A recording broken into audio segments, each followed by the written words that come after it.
सातत्याने अनेक अडचणी ह्या माझ्या वाट्याला येत आहेत, खोटे नाटे आरोप, विरोधक प्रचंड, पण माझं मी तत्त्व कधी सोडलेलं नाही, स्पष्ट वक्तापणा सोडलेला नाही, खोटं आयुष्यात कधी बोलायचं नाही, खोटं कोणी बोललेलं सहन करायचं नाही, दिलेला शब्द आणि वेळ ही कधी चुकवायची नाही. यामुळे राजकारणामध्ये सुद्धा मी यशस्वीच होत गेलो. भाषण करायला मी जर कधी उभा राहिलो तर माझं मलाच कळत नाही, माझं शिक्षण किती आणि मला हे सगळं कसं उपजत मिळत गेलं. अर्थात याच्याकरता माझी तपश्चर्या देखील तेवढीच आहे. माझं वाचन आयुष्यभर सतत सुरूच असतं. चांगले विचार दुसऱ्याचे ऐकायचे, तो भले कितीही विरोधक असला तरी त्याचे विचारसुद्धा ऐकायचे. आणि हे करत असताना आपलं मूळ सोडायचं नाही. आता हा गणपतीचा सण माझ्याकडे गावाला आहे. मी चिपळूणमध्ये राहतो म्हणून चिपळूणमध्ये काहीही सण करत नाही. एक गुढीपाडव्याला फक्त गुढी उभी करतो, बाकी शिमगा असू द्या, नवरात्रोत्सव असू द्या, गणपती उत्सव असू द्या, छोटी मोठी तिथी असू द्या, मी घरी येतो आणि माझं सगळं कुटुंब एकत्र आजपर्यंत ठेवण्यामध्ये मी यशस्वी झालेलो आहे.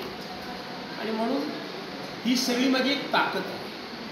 पार्श्वभूमी काही नसताना हे सगळं यश जे मिळत गेलं की कुठेतरी मला माझ्या शारदादेवीचे आशीर्वाद आहेत, वाढवडिलांची पुण्याई आहे. कष्ट तर सगळ्यांनाच करावे लागतात, ते मी करत असतो, परंतु ही दैवी देणगी मला लाभली आहे हे मात्र कबूल करायला हवं. ओएसिस फर्टिलिटीच्या तज्ज्ञांनी IVF उपचार पद्धतीद्वारे 1 लाखांहून अधिक जोडप्यांना मातृत्व प्राप्तीचा आनंद दिला आहे. मोफत अपॉइंटमेंट बुक करण्यासाठी आजच संपर्क साधा. भीती नाही वाटत? पुढसूर उठता, अंगावर घेता, सगळ्या लोकांना, अगदी पंतप्रधानापर्यंत लोकांवर टीका करता. लोकांचे विचार बदलत चालले. लोक विचाराने विचाराचा सामना करायला तयार नाही. टीका खोडून काढण्याकरता म्हणून पुराव्यानिशी बोलायला तयार नाही. आपलं काम सांगायला तयार नाही. तर आपण कोणावरही कितीही टीका केली तर ती दुसऱ्यांना सहन करावी, ऐकावी आणि आपल्याला मात्र कोणी प्रत्युत्तर देऊ नये.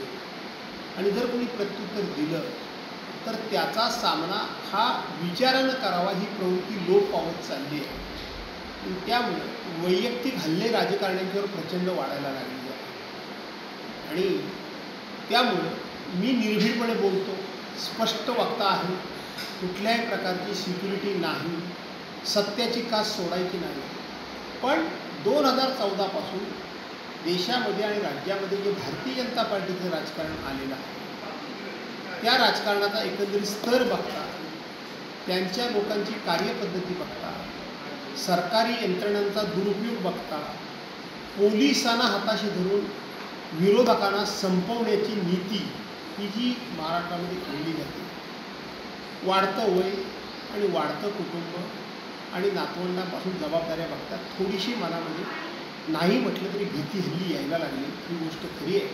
पूर्वी ही भीती बिलकुल नव्हती, आताही भीती नाही, परंतु विचार मनामध्ये यायला लागला आहे. यांच्या दुष्ट प्रवृत्ती शेवटी कुठपर्यंत पोहोचू शकतील असं थोडंसं मनामध्ये सध्या भीती यायला लागली. ही गोष्ट खरी आहे.